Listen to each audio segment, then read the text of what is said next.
একটু বাইরে ছিলাম। আপনাদের সাথে বা আপনার এটাতে কোনোভাবেই আপনি ইনভলভ না। প্রথমত আপনার দল ইনভলভ না, আপনাদের মালিক পক্ষ ইনভলভ না, অবশ্যই আপনারা ইনভলভ না। কিন্তু যে ঘটনাটা ঘটেছে, এই ঘটনা ঘটার পরে আমরা এটা কর্তৃপক্ষকে অবহিত করেছি। বাংলাদেশ ক্রিকেট বোর্ডের মিঠু ভাই এখানে বসে ফোন করেছে, বাট এটা সমাধান হয় নাই। আবারও বলছি যে এটা একটা জাস্ট আমার তাকে বলতে হবে। আচ্ছা, জিনিসটা হলো একটা মিসকমিউনিকেশন হতে পারে আপনাদের সাথে। আর আমি যতটুকু জানি যে আপনারা যদি তার সাথে কথা বলেন, আমরা তো কথা বলেছি। মানে মিরাজ ক্যাপ্টেন হিসেবে আপনার প্রতি আমাদের রিকোয়েস্ট, আপনি আমাদের ভাই, কারো বড় ভাই কারো ছোট ভাই, আপনি এটা সমাধান করবেন। আমরা আজকে প্রেস কনফারেন্সটা আমরা বয়কট করছি। আচ্ছা, দেখেন একটা হয়তো মিসকমিউনিকেশন হতে পারে। জিনিসটা আমি তার সাথে কথা বললে জিনিসটা বেটার হবে, কারণ আমি জিনিসটা আসলেই জানতাম না।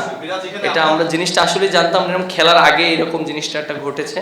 বাট আপনার সাথে আমাদের কোনো কিছু নেই, আপনার দলের সাথে আবারও বলছি মিরাজ, জি, আমরা আপনাকে ভাই মনে করি বলে আপনার সাথে সরাসরি বলতে পারছি, এবং আপনি ডেফিনেটলি আমাদের ভাই। আপনি সিলেটের না, আপনি বাংলাদেশের। কিন্তু যে কাজটা হয়েছে মিরাজ, আমরা এই প্রতিবাদ স্বরূপ আপনি রাগ করেন না, মন খারাপ করেন না, এটা না করলে এটা সমাধান হবে না মিরাজ। আপনার দলের প্রতি, আপনাদের প্রতি অনেক শুভকামনা। আমরা আপনার কাছে দুঃখ প্রকাশ করছি।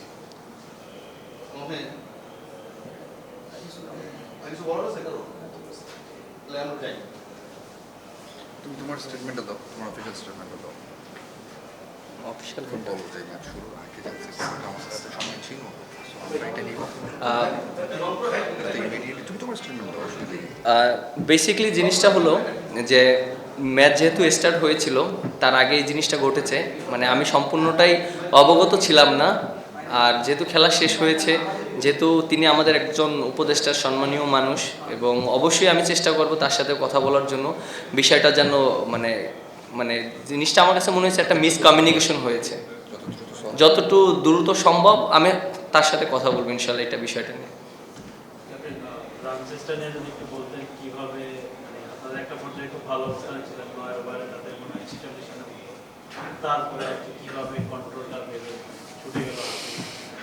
দেখেন, প্রথমে আমরা 20 থেকে 25টা রান কম করেছি।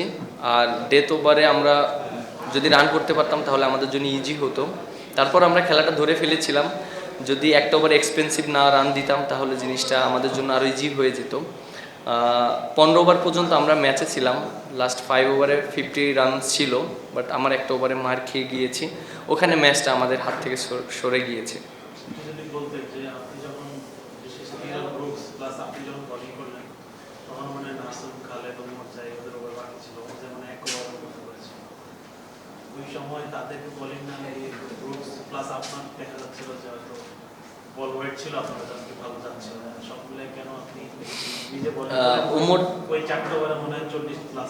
ওমর জাহিদ যেটা, ওর একটু গ্রোইনে টান লেগেছে, এর জন্য ও মাঠ থেকে উঠে গিয়েছে, ও বোলিং করতে পারেনি।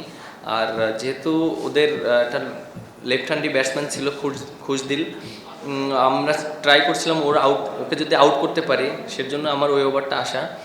এবং রিয়াদ ভাই ভালো ব্যাটিং করেছে, এবং সত্যি কথা বলতে উনি খুব ভালো একটা চান্স নিয়েছে, এবং ওই ওভারে তিনি সাকসেসও হয়েছে। আমি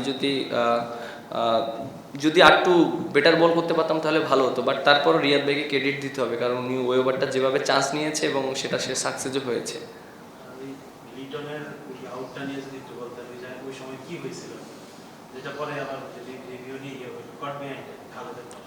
বলটা সুইং করেছিল এবং আম্পায়ার হয়তো বুঝতে পারেনি, এত বড় সুইং করেছিল, এর জন্য আম্পায়ার মনে করছে যে ব্যাটে লেগেছে।